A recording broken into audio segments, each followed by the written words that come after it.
Hello again. Let me just give you a quick look at the setup we've got here then. This is the south border. There's a copper beech there, a laburnum, an elder, which at the moment is an elder flower. It'll soon be an elderberry. And then moving round to the east, there's a big old apple tree. We've got a number of shrubs and trees that are either self-set or we've planted. There's a laurel there next to the bird bath, a little Acer Japanese maple, and some conifer, all kinds of things. Forsythia's in there as well. And here's the bird tables. It's a set of chairs and tables and a separate bird table. And I fill that up and chuck some on the floor as well. I can get a decent close-up with the Lumix cameras that I'm using. To the north there's this greenhouse, and beyond that a fence and a hedge which keeps it all nice and tidy, and to the west is the house. I won't trouble you too much with that. And let's have a look and see what we managed to get. This was between 7 and 8 o'clock in the morning. I just got the cameras out for an hour before it started to rain, and the first little fella that came to see us was this robin, and he didn't stay long. He went off to tell his pals about it. Usually the first is a robin. Off you go, mate. Go and tell your pals. That's it. And here's a different one. Come to have a look and a bit of breakfast. And his pal the sparrow comes to join him. This male sparrow. There are lots and lots of sparrows in our hedge. They seem to be the most prolific at the moment, and they'll have a nice little snack. They don't bother each other too much, and they do keep their distance. But in a minute you'll see one of them wants to be king of the castle, and the other one, he's not too bothered. Off you go then. He didn't go far away. Oh, and here's a young chaffinch. Now have a look at the breast of this chaffinch. As it turns, you can just see the beginnings of the ruddiness, the coral pinky orange colour that it'll have when it's full grown. It's still got its hat on at the moment, and still very young. Lots and lots of chaffinches. A very, very sociable bird, and they'll mix with anyone. They join big mixed flocks and fly south 2,000 miles in the winter. But they always come back, and we must have several breeding pairs in the area.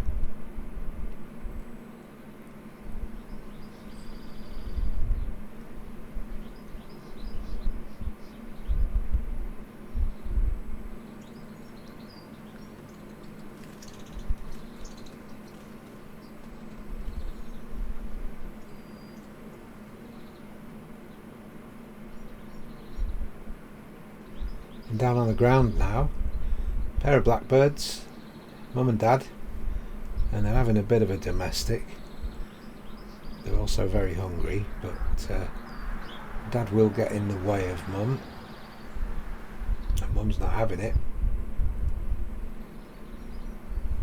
She's determined to get her breakfast and he can clear off. So there we go. Lovely things, blackbirds. Beautiful song. And now look, here's the rook. We've got 6 or 7 in the area. A beautiful bird when you get close up to it. They live 5, 6, 7 years in the wild. In captivity 20 years is the longest. But despite the lack of predators and the easy availability of food, there'd be a ceiling, wouldn't there, in captivity, and they'd grow to hate that ceiling. They wouldn't be able to soar, and they do like to do that. Very hungry, always hungry, and extremely intelligent. He's watching me at the moment through the window. He knows I'm there, he recognises my face now, and he knows that I will be his friend. We've no idea really how much they understand, just quite how sentient they are, but they can use tools, they can solve problems. Some of the corvids are extremely intelligent. He's having a good look.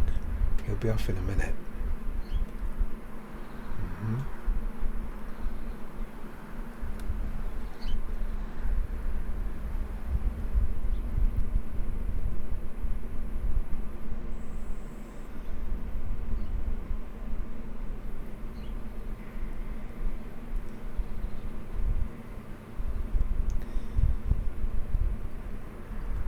Off you go then, Mr. Rook.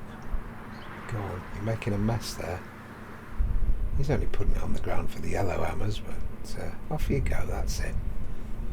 And there's more on the ground. I think this is a different blackbird. His eye is a little bit brighter than the first one. That lovely orange beak.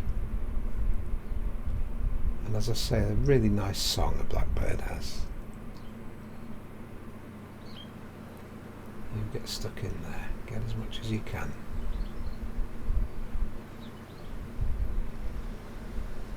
There'll be more tomorrow, but you need more.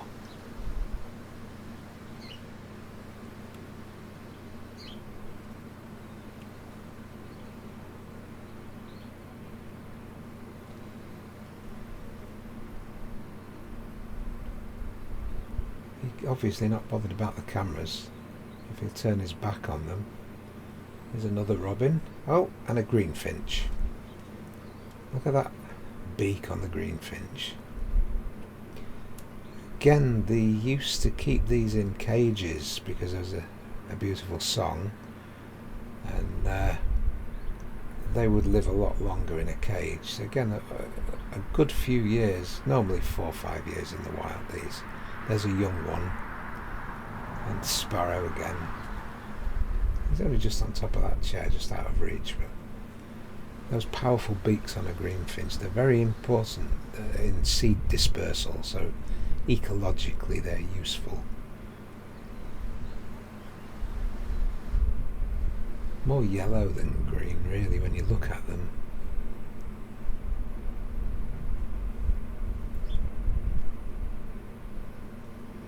A very pretty song.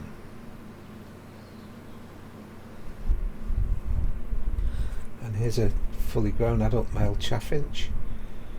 He's come along to join in just for a while. Oh dear, the collared dove has arrived. And they're a gentle creature, but the size of them often scares the smaller birds away. And they make an entrance.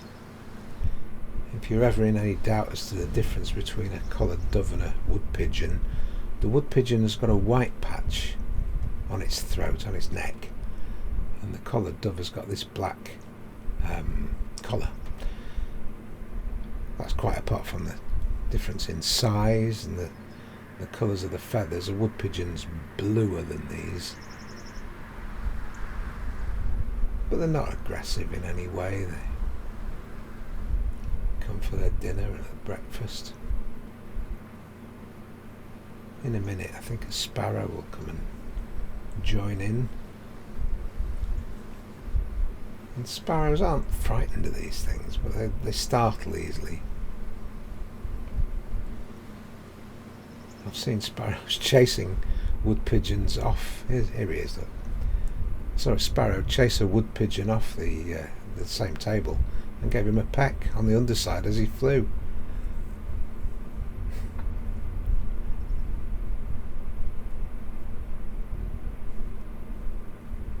See the male sparrow there with that black chin strap and the ruddy feathers on its wings and on its back.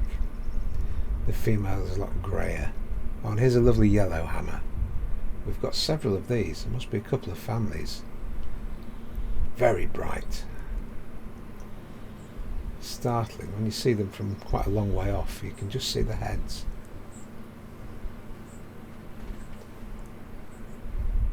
And there we are. That's about it for this little batch, I think. Hope you've enjoyed it. If you have, please do like, subscribe, and if you don't want to, don't. But we'll be back, and there'll be more birds, other wildlife to see. Hope you've enjoyed your time with us in the garden. Bye bye for now.